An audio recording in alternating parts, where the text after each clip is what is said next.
Hi all, അഞ്ജിതയാണ്. പുതിയ വീഡിയോയിലേക്ക് എല്ലാവർക്കും സ്വാഗതം.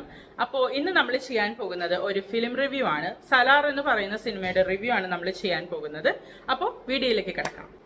ആക്ച്വലി ഈ ഒരു സിനിമയെ കുറിച്ച് പറയുന്നതിന് മുൻപായിട്ട് ഈ സിനിമ ഞങ്ങൾ എവിടെ കണ്ടു എന്ന് കൂടെ പറയണം. ഞങ്ങൾ ഇത് കണ്ടത് എറണാകുളം മുളന്തുരുത്തിയിലുള്ള പാൻ സിനിമാസിലാണ് ഞങ്ങളിത് കണ്ടത്. അവിടെ ശരിക്കും പറഞ്ഞു കഴിഞ്ഞാൽ ഞങ്ങൾ ഏറ്റവും ബാക്കിലുള്ള മറ്റേ സോഫ സീറ്റാണ് ഞങ്ങൾ എടുത്തത്. എന്താ പറയാ, ഭയങ്കര ഒരു പൊട്ട സീറ്റിംഗ് ആയിരുന്നു കേട്ടോ. ഒട്ടും ഗ്യാപ്പില്ലാതെ, എന്താ പറയാ, ഒരു നമുക്ക് കാല് വെക്കാനോ ഒന്ന് നേരെ ഇരിക്കാൻ പോലും പറ്റാതെ ഭയങ്കര കൺജസ്റ്റിംഗ് ആയിട്ടുള്ള ഒരു സീറ്റായിരുന്നു. ശരിക്കും ഭയങ്കര ബുദ്ധിമുട്ടായിരിക്കും കേട്ടോ. ഇപ്പോൾ പാൻ സിനിമാസിൽ നമ്മളവിടെ ഇത് എടുക്കുവാണെങ്കിൽ ഈ എന്താ പറയാ, മരടുള്ളതും കണക്ക് തന്നെയാണ്, എന്നാൽ ഇത്രയും മോശമല്ല കേട്ടോ. ഭയങ്കര ബുദ്ധിമുട്ടായിരുന്നു. ബാക്കിലുള്ള സീറ്റ് എടുക്കുമ്പോൾ എല്ലാവരും ശ്രദ്ധിക്കണം.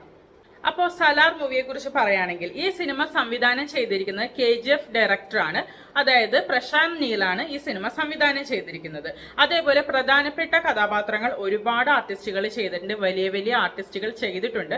എന്നാൽ പോലും ഇതിൽ നായകൻ നായിക എന്നെടുത്ത് പറയുകയാണെങ്കിൽ പ്രഭാസ് അതേപോലെ പൃഥ്വിരാജ് സുകുമാരനാണ് നായകന്മാരായിട്ട് വരുന്നത്. നായികയായിട്ട് വരുന്നത് ശ്രുതി ഹാസനാണ്. ഈ സിനിമയുടെ ആദ്യ ഭാഗമാണ് ഇന്ന് നമ്മൾ കണ്ടത്.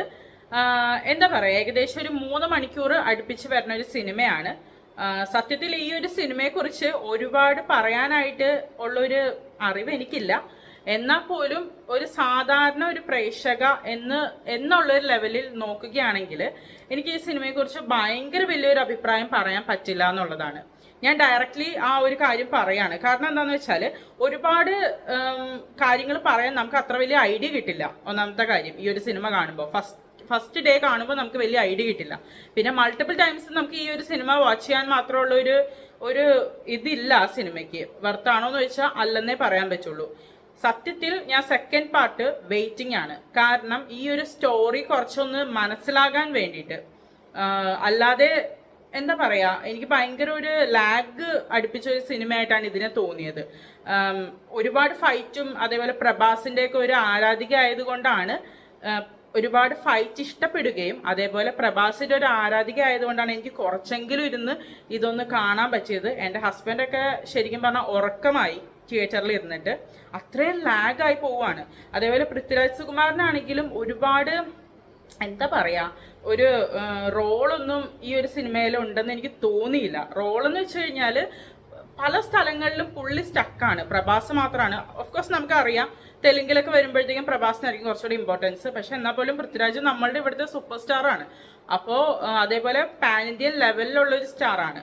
അപ്പോൾ കുറച്ചുകൂടെ ഒരു ഇമ്പോർട്ടൻസ് കൊടുക്കാമായിരുന്നു എന്ന് എനിക്ക് തോന്നുന്നു. ഇതിൽ KGF ഉള്ള ഒരു അമ്മ മകൻ റിലേഷൻഷിപ്പ് ഇല്ലേ, അതുപോലെയൊക്കെ പ്രഭാസിനെയും ഒരു എന്താ പറയാ, അമ്മയായിട്ടുള്ള ഒരു ഇതൊക്കെ കാണിക്കുന്നുണ്ട്. പക്ഷെ നമുക്ക് അതൊന്നും വലിയ പഞ്ച് കിട്ടത്തില്ല. കാരണം എന്താ വെച്ചാൽ എന്താ പറയാ, ഒരു മകനെ എത്രയും ഇങ്ങനെ ഭീരു ആക്കാൻ നോക്കാമോ അതൊക്കെ ആക്കുന്ന പോലെയാണ് നമുക്ക് തോന്നുന്നത്, പ്രഭാസിനെ പോലെ ഒരാളെ.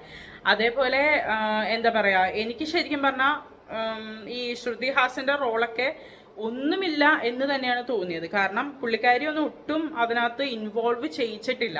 അതുപോലെ നെക്സ്റ്റ് പാർട്ടിൽ മേ ബി ഉണ്ടാകുമായിരിക്കും, പക്ഷെ ഈ പാർട്ടിൽ ഒട്ടും തന്നെ പ്രിഫറൻസ് കൊടുത്തിട്ടില്ലെന്ന് തന്നെ വേണമെങ്കിൽ പറയാം.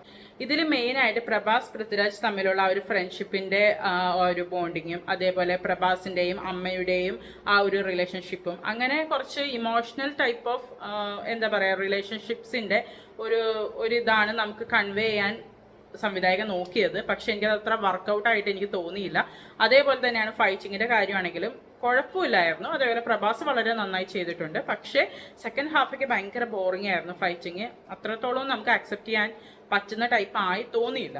അതേപോലെ പ്രശാന്ത് നീൽ എന്ന് പറയുന്ന ആ ഒരു സംവിധായകന്റെ എപ്പോഴത്തെയും പോലെ തന്നെ ഉള്ളൊരു എന്താ പറയുക, മേക്കിംഗ് ആകാം ഈ പറയുന്ന ഒരു ബ്ലാക്ക് ആൻഡ് വൈറ്റ് തീമും അതേപോലെ കുറച്ചും കൂടെ ഒരു എന്താ പറയുക ഗോൾഡിഷ് യെല്ലോയിഷ് ആ ഒരു ബാക്ക്ഗ്രൗണ്ടും അങ്ങനെയൊക്കെ. മേ ബി അതൊരു ഈ ഒരു മൂവിയിൽ അത്ര സക്സസ് ആണോ എന്ന് ചോദിച്ചു കഴിഞ്ഞാൽ എനിക്ക് അത്ര ഓക്കെ ആയി തോന്നിയില്ല. ഞാൻ നേരത്തെ പറഞ്ഞ പോലെ തന്നെ കാലഘട്ടം ഏതാണ് അല്ലെങ്കിൽ അതുമായിട്ട് എന്തെങ്കിലും കണക്ഷൻ ഒന്നും നമുക്ക് അത്ര കണക്റ്റ് ആവുന്നുണ്ടായിരുന്നില്ല.